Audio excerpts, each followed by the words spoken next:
बिस्मिल्लाहिर्रहमानिर्रहीम। आज हम बात करेंगे हमारे अंदर पाई जाने वाली एक ऐसी बीमारी की कि जो हमें भी परेशान रखती है और दूसरों को भी परेशान रखती है। और ये ऐसी रूहानी बीमारी है कि जिसकी वजह से हमें बहुत से नुकसानात का सामना करना पड़ता है और बिलखुसूस बच्चों को इसका बहुत ही ज़्यादा नुकसान पहुंचता है। जी हाँ, वो बीमारी है इंसान के अंदर पाई जाने वाली हसद की बीमारी। आज हम जानेंगे कि हसद क्यों पैदा होता है, कैसे पैदा होता है, आपसे जो लोग हसद करते हैं उनको किस तरह से पहचाना जा सकता है और किस तरह से उनसे अपने आप को बचाया जा सकता है और अपने आप को भी हसद से किस तरह से पाक रखा जा सकता है। देखिए, सबसे पहले ये बात ज़हन नशीन रखिए कि हसद पैदा होने की एक बहुत बड़ी वजह ये होती है कि जब आप किसी की मोहब्बत में शरीक हो जाते हैं तो आपके शुराका को आपके साथ हसद पैदा हो जाता है। जैसा कि मिसाल के तौर पे हज़रत यूसुफ़ अलैहिस्सलाम से उनके भाइयों को हसद क्यों पैदा हुआ, क्योंकि भाइयों ने इस बात को महसूस किया कि हज़रत याकूब अलैहिस्सलाम बच्चों में से हज़रत यूसुफ़ अलैहिस्सलाम से ज़्यादा मोहब्बत करते हैं, ज़्यादा प्यार करते हैं और उनका ख्याल ज़्यादा रखते हैं। इस बात ने उनके दिल के अंदर एक हसद की कैफियत जो है वो पैदा कर दी। और देखिए, ये हसद इतना ख़तरनाक होता है कि भाइयों ने अपने भाई को, जिसके बारे में कि उनको ये इल्म भी था कि इस भाई में अल्लाह रब्बुल इज़्ज़त ने एक ख़ास क्वालिटीज़ जो हैं वो रखी हैं, यानी हज़रत यूसुफ़ अलैहिस्सलाम को अल्लाह रब्बुल इज़्ज़त ने ख़ासुल ख़ास बनाया है, हुस्न के एतबार से भी और अपनी सलाहियतों के एतबार से भी। लेकिन भाइयों ने हसद की वजह से अपने भाई की उस खूबी को, अपने भाई की सलाहियतों को कबूल नहीं किया, बल्कि अपने भाई को जान से हलाक कर देने के लिए वो आमादा हो गए। वो तो अल्लाह रब्बुल इज़्ज़त की तकदीर ऐसे ही थी कि भाइयों ने जब आपस में मुशावरत की तो तय ये पाया कि हज़रत यूसुफ़ अलैहिस्सलाम को कुएं में फेंक दिया जाएगा। तो इस पूरे वाक़े में आपको जो बात कॉमन हसद के मामले में नज़र आती है वो ये कि मोहब्बत में शरीक होने की वजह से भाइयों को हज़रत यूसुफ़ अलैहिस्सलाम के साथ हसद हो गया। तो कोशिश इंसान को करनी चाहिए कि ऐसे लोगों से अपने आप को बचा के रखें या ऐसे लोगों से ख़ुद को दूर रखें कि जो आपकी मोहब्बत के अंदर शरीक हो सकते हैं। इसी तरह आप देखेंगे कि जब कभी कोई ऐसा इंसान जिसको आप अपने से कमज़ोर समझते हैं या आप खुद अपने से ताकतवर, अपने से ज़्यादा बड़े इंसान के मुकाबले में तरक्की करने लग जाते हैं, आप ऊपर जाना शुरू हो जाते हैं या आपके अंदर सलाहियतें ज़्यादा होती हैं, तो वो दूसरे इंसान जो खुद को आपसे बेहतर समझते हैं माली एतबार से, जिस्मानी एतबार से या जहानत के एतबार से, तो उनके दिल के अंदर हसद पैदा हो जाता है। जी हाँ, वो हसद क्यों पैदा होता है? वो इसलिए पैदा होता है कि वो ये समझते हैं कि ये बंदा तो हमसे नीचा है, ये बंदा तो हमसे कमज़ोर है, ये गरीब है, ये फलां है, ये ऐसे है, ये कैसे हमसे ऊपर जा सकता है, ये कैसे हमसे ज़्यादा काबिल हो सकता है या ये कैसे हमसे बड़ी सीट के ऊपर आ सकता है। जैसा कि इसकी मिसाल हमें मिलती है कि अल्लाह रब्बुल इज़्ज़त ने जब हज़रत आदम अलैहिस्सलाम को सजदा करने के लिए कहा तो इब्लीस ने यही कहकर इनकार कर दिया कि मुझे आपने आग से बनाया है और इसको मिट्टी से बनाया है, यानी आग मिट्टी से बेहतर है। और एक आग का बना हुआ शैतान इब्लीस जो है वो कहता है कि वो कैसे एक मिट्टी के बने हुए इंसान को सजदा करे, यानी उसने खुद को बेहतर समझा इंसान से। तो इस बेहतरी की वजह से ये बात वो बर्दाश्त नहीं कर सका कि मेरे से कमतर, मेरे से कमज़ोर जो है वो मेरे से ऊपर आ जाए या उसको मेरे से ज़्यादा हैसियत, मेरे से ज़्यादा मुकाम जो है वो दे दिया जाए। यहाँ पे ये बात भी मैं वालिदैन के लिए बतौर ख़ास करना चाहूँगा कि अपने बच्चों को हसद की बीमारी से महफूज रखें। जी हाँ, कभी भी ऐसा ना होने दें कि दूसरे बच्चों के सामने आप किसी एक बच्चे को ज़्यादा अहमियत दे रहे हों, आप किसी एक बच्चे को ज़्यादा प्यार कर रहे हों। इससे आपके दूसरे बच्चों के दिलों के अंदर हसद पैदा होगा और इस हसद की वजह से खुदा ना खास्ता वो उस बच्चे को कोई नुकसान भी पहुंचा सकते हैं। तो अगरचे वालिदैन का कल्बी मिलान किसी एक बच्चे की तरफ ज़्यादा हो जाता है, लेकिन उसको कभी भी शो ना करें, उसको कभी भी जाहिर ना होने दें। लिहाजा उसको पोशीदा रखते हुए तमाम बच्चों के साथ बराबरी के लेवल के ऊपर मोहब्बत और प्यार का इजहार करें। ये बात बच्चों को हसद से महफूज रखती है।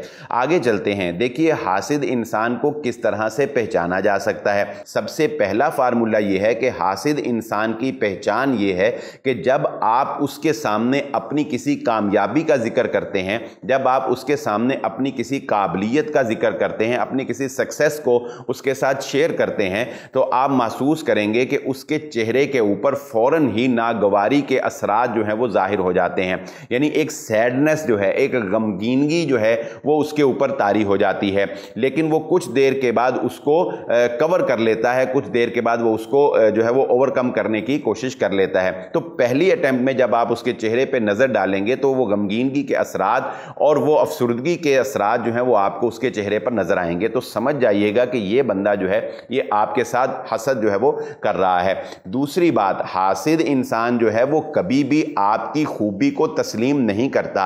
आप जब भी उसके सामने अपनी काबिलियत या अपनी कामयाबी का जिक्र करते हैं तो वो मुकाबले में अपनी या अपने किसी करीबी की कामयाबी का जिक्र आपके सामने रखेगा। मिसाल के तौर पे अगर आप उसको बताते हैं कि मेरे मैट्रिक में या एफए में इतने अच्छे नंबर आए हैं, तो वो फौरन ये कहेगा कि इससे ज़्यादा नंबर तो फलां के आए थे, हमारे ख़ानदान में फलां का बेटा था उसने इससे ज़्यादा नंबर लिए थे, या हमारे दौर में तो इतने ज़्यादा नंबर आते ही नहीं थे फिर भी मेरे नंबर इतने अच्छे आए थे, या मैंने ये काम जो है इतने कम अरसे में इतने बेहतर तरीके से सरअंजाम दे दिया था। यानी आपकी काबिलियत के ऊपर वो कोई और काबिलियत और सलाहियत जो है वो पेश करेगा। ये हासिद इंसान की एक बहुत बड़ी निशानी होती है। फिर हासिद इंसान जब आप उसके सामने किसी नेकी का इजहार करते हैं, उसके सामने आप अपनी किसी काबिलियत, अपनी किसी कामयाबी का इजहार करते हैं, तो हासिद इंसान जो है वो कोशिश करता है कि आपकी उस काबिलियत के अंदर कोई ना कोई ऐब तलाश करे, आपकी उस कामयाबी के अंदर कोई ना कोई नुक्स तलाश करे।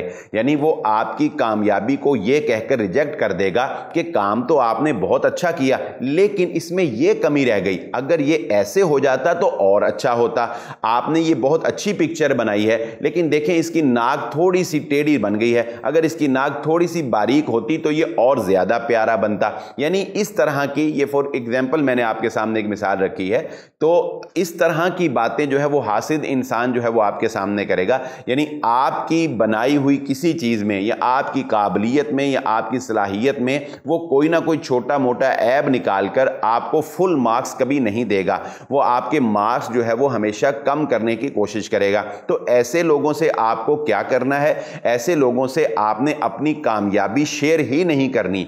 जी हाँ, ये बेहतरीन फार्मूला है हसद से बचने के लिए, जिसको मुहम्मदुर रसूलुल्लाह सल्लल्लाहु अलैहि वसल्लम ने बयान किया कि अल्लाह रब्बुल इज़्ज़त इंसान को नेमत देता है और नेमत दिए जाने वाले से हसद किया जाता है। लिहाजा इंसान को चाहिए कि अपनी नेमतों को छुपाकर और पोशीदा अंदाज में इस्तेमाल करे। ये जो फेसबुक और व्हाट्सएप के स्टेटस और इसी तरह दीगर सोशल टूल्स के ऊपर लोग अपनी खुशियां शेयर करते हैं, लोग अपने लंच, अपने डिनर, अपने ट्रैवल शेयर करते हैं, ये भी एक बहुत बड़ी वजह है हसद के पैदा हो जाने की और हसद की वजह से नुकसान उठाने की। जी हाँ, हसद की वजह से एक बहुत बड़ा नुकसान ये होता है कि हासिद इंसान की नज़र बहुत तेज़ी से लग जाती है। देखिए, नज़र तो बरहक है यानी लग जाती है, और नज़र तो किसी अपने की भी लग सकती है, किसी प्यारे की भी लग सकती है, माँ बाप की नज़र उनकी औलाद को भी लग सकती है। लेकिन हासिद की नज़र इसलिए ख़तरनाक होती है कि हासिद जब आपकी खूबी देखता है, हासिद जब आपके अंदर कोई कामयाबी, कोई खूबसूरती देखता है, तो कभी भी उसकी ज़ुबान से दुआया कलिमात माशा अल्लाह, बारकल्लाह या जज़ाकल्लाह या इस तरह के कोई भी दुआया कलिमात जो हैं वो उसकी ज़ुबान से नहीं निकलते। जबकि नज़र को बचाने के लिए सबसे बेहतरीन फार्मूला यही है कि आप अपनी ज़ुबान से दुआया कलिमात अदा कर दें तो आपकी नज़र नहीं लगेगी। जैसा कि वो वाक़या भी आता है कि रसूलुल्लाह सल्लल्लाहु अलैहि वसल्लम के दो सहाबी खुद बयान करते हैं कि वो नहर पर नहाने के लिए गए, तो वो कहते हैं कि मेरे दोस्त ने जब अपना जुब्बा उतारा तो उसका खूबसूरत जिस्म देखकर तो मैंने कहा वाह क्या बात है, लेकिन मैंने उस वक़्त कोई माशाअल्लाह या जज़ाकल्लाह नहीं कहा। तो वो कहते हैं कि उसने जैसे ही नहाने के लिए नहर में छलांग लगाई तो उसी वक़्त उसको गौते आना शुरू हो गए। रसूलुल्लाह सल्लल्लाहु अलैहि वसल्लम को जब इस बात का पता चला, आप सल्लल्लाहु अलैहि वसल्लम ने ये बात इरशाद फरमाई कि तुम अपने भाई की जब कोई नेमत देखते हो तो उसके लिए दुआया कलिमात क्यों नहीं कहते। जी हाँ, नज़र से बचने के लिए और बिलखुसूस हासिद की नज़र से बचने के लिए ये बेहतरीन फार्मूला है कि जब वो आपकी तारीफ़ करे तो आप उसको कहें कि भाई कोई दुआया कलिमात कहो, माशा अल्लाह कहो या बारक अल्लाह कहो, साथ दुआया कलिमात भी कहा करो। और आप खुद भी इस बात का ख्याल रखें कि जब अपने किसी प्यारे की तारीफ़ करें तो साथ दुआया कलिमात भी ज़रूर अदा करें। देखिए, नज़र जो है ये जादू से भी ज़्यादा आजकल नुकसान पहुंचा रही है। क्यों? इसलिए कि जादू करने या करवाने के लिए तो इंसान को अपना ईमान दांव पर लगाना पड़ता है, जादूगर के पास जाना पड़ता है, उसको कुछ पैसे देने पड़ते हैं और उल्टी सीधी हरकतें भी करनी पड़ती हैं। जबकि नजर बद जो है इसके लिए तो कुछ भी नहीं करना पड़ता, सिर्फ इतना करना पड़ता है कि आप किसी की तारीफ करें और साथ दुआया कलिमात ना कहें तो समझे कि नजर लग गई। इसलिए नजर से बचने के लिए बहुत ज्यादा इकदामात करने की जरूरत है। तो आते हैं हसद की तरफ। तो हसद जो है ये इंसान को किस तरह से तबाह और बर्बाद करता है, इससे बचने के लिए एक बहुत ही पावरफुल टूल जो है वो हमें रसूलुल्लाह सल्लल्लाहु अलैहि वसल्लम ने बयान किया है, और वो है इंसान का अपने आप को और अपने बच्चों को दम करना। जी हाँ, देखिए, दम की हैसियत जो है वो एक हिफाजती हिसार की होती है, एक शील्ड की होती है जो आपके इर्द गिर्द अल्लाह रब्बुल इज़्ज़त के हुक्म से कायम कर दी जाती है। तो ये दम क्या है, और नज़र से बचने के लिए सबसे बेहतरीन दम जो रसूलुल्लाह सल्लल्लाहु अलैहि वसल्लम ने सिखाया कि आऊज़ु बिकलिमातिल्लाहि ताम्मति मिन कुल्लि शैतानिन व हाम्मा व मिन कुल्लि ऐनिन लाम्मा। ये दुआ खुद भी पढ़नी है और अपने बच्चों को पढ़ानी भी है, और जो बच्चे पढ़ नहीं सकते उनको पढ़कर दम करना है। और इसके साथ साथ सूरतुल फलक और सूरतुन नास सुबह शाम पढ़कर अपने ऊपर और अपने बच्चों के ऊपर दम करना है। और सूरतुल फलक की ये ख़ास आयत इसीलिए है मिन शर्रि हासिदिन इज़ा हसद, कि जब हसद करने वाला हसद की वजह से हमें नुकसान पहुंचाने लगे तो ए अल्लाह हम तेरी हिफाजत में आते हैं कि तू उस नुकसान से हमें बचा ले। तो जब आप दम करेंगे, जब आप सूरतुल फलक और सूरतुल नास पढ़ेंगे तो इंशाअल्लाह अल्लाह रब्बुल इज़्ज़त आपको हासिदीन के हसद से भी बचाएगा और अल्लाह रब्बुल इज़्ज़त आपको नजरे बद से भी महफूज फरमाएगा। ये चंद एक बातें हसद के हवाले से हैं। अल्लाह रब्बुल इज़्ज़त हमें इनको समझने की और अमल करने की तौफीक अता फरमाए। शुक्रिया।